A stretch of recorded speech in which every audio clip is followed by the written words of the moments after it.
Aquest senyor no ha treballat mai a l'empresa privada. Mai. I això a mi sí que em posa nerviós des d'un punt de vista de l'ètica, del tipus de política en la que ens estem trobant. Aquesta gent està col·locada a dit. El seu predecessor, el senyor Montilla, per exemple, és un senyor que manté un despatx públic amb recursos públics però que està treballant per a una empresa privada.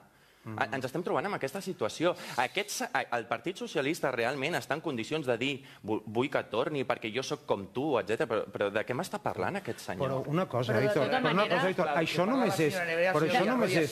només afecta el Partit Socialista.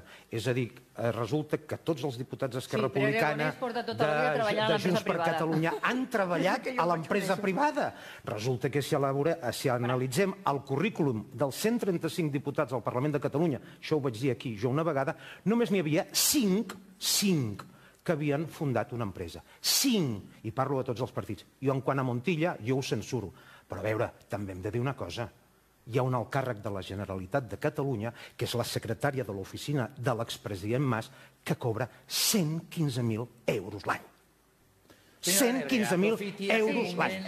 I això li ha donat el govern de Junts per Catalunya i Esquerra Republicana. Estava pensant abans